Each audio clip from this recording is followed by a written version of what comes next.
Well, Rob Heathcote has Rothfire heading to the Gold Coast on Saturday. It's a tremendous day of racing in Queensland and certainly one of the headline acts. Rob, how is Rothfire tracking coming out of the New Year's Day run into this?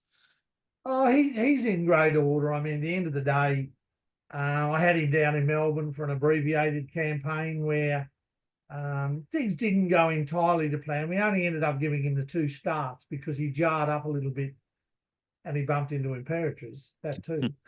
Arguably the best sprinter in the country now. So, look, every time I have a little minor setback with the old boy, I don't hesitate. I just pull up stumps, got him home, gave him a good break. He came back with an excellent run in the George Moore, where he went down to, good, honest, tough horse in Zoo style, conceding 5 or 6 kilos. So he's run super. He got the job done up at Caloundra recently, 2 weeks ago, in the slot race, the King of the Mountain.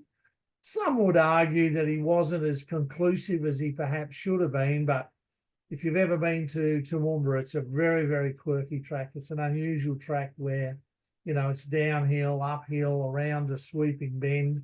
He had to carry 60 kilos. First time at the track, Ben later said he thought the track was just on the firm side for him, a little bit too firm. But as Michael Rodd said to me on the day after, because he ran second on Steady Ready, he said, I was coming at you, but getting past Rothfire is not so easy as Think About It found in last year's Stradbroke, where, even Nashville Willa said to me, he gave the biggest kick a horse has given him in quite some time when he got headed. Obviously, those are good attributes, that sort of toughness. For those who looked at it on pure numbers and had queries over weight and barrier, could you put their mind at ease on the draw and the weight on the back? When I went into the King of the Mountain, I asked Ben, what barrier do you want? He said, give me the outside. And the outside barrier, for most horses, it can be their death knell going into any race, let alone a feature race worth $1 million. But what it does allow, and I spoke to Ben pretty much straight after the barrier draw yesterday, and he drew 16. And he said, Rob, he said, we've got a 300-metre straight run. He's excellent out the machines. It gives me the opportunity of assessing the field and the tempo, how fast they're going. And he can cross the field and he can lead. He can sit outside the leader. He can take a trail sitting 2 or 3 back. He's done that successfully before. So whilst I would have preferred to have been midfield, it is what it is. I can't change it.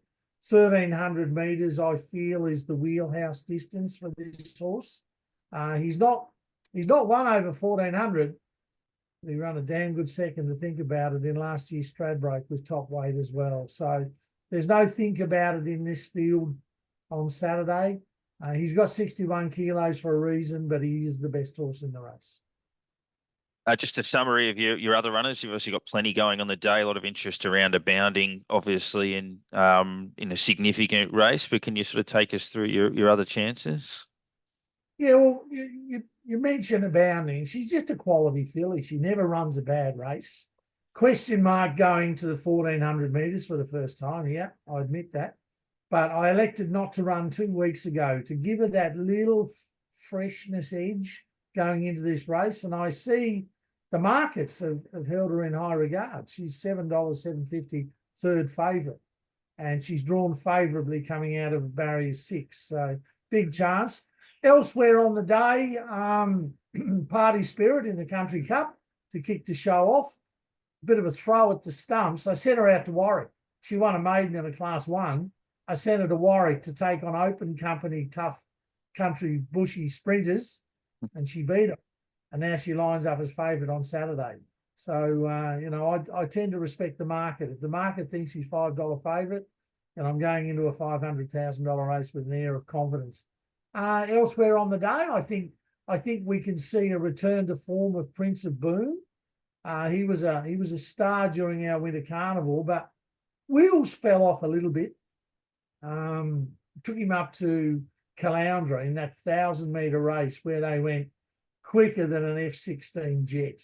And it just didn't suit Prince of Boom. He never got into a rhythm. He came out of that race with a nasty cut in his mouth. Then we had to trial him because he had heart fibrillation after. He had problems after the race. It was this stinking hot day, and we just don't feel he coped. So what do? We then go to the Bribie, 1,000 metres, 61 kilos, same again. He was just off the bridle, chasing the whole way. Now, this race on Saturday is weight for age. He's not conceding 6 and 8 kilos to horses that are quicker than him. And Tim Clark goes on, which is probably the biggest plus. Timmy's arguably one of the best riders in the country, particularly on front-running type of horses. So we feel we've got the horse where we need him. I see the market of all my runners. I got 10 in on Saturday. He was the only horse that shortened after a wide barrier. So I think the experts may have done their speed maps and said, hey, there's not too much speed in this race. And we think Prince of Boom, if he can get forward and get into a good rhythm, he's going to be there when the whips are cracking. And just finally, how's your big-hearted old champion buffering? Do you get the chance to check in on the big fella every now and then? Yeah, we do. He lives at Bruce Harry's property. Bruce lives just over the Gateway Bridge over at Burbank. He's in a lovely paddock over there, and Bruce, spoils him with kindness, and why not? 7.2 million reasons why. We go and have a beer with him and feed him a carrot, but he's in great order. Rob, good luck. Big day on Saturday. Plenty of chances, and we wish you well. Yeah, thanks, buddy. Always a pleasure. What are you really gambling with? For free and confidential support, call the number on the screen or visit the website.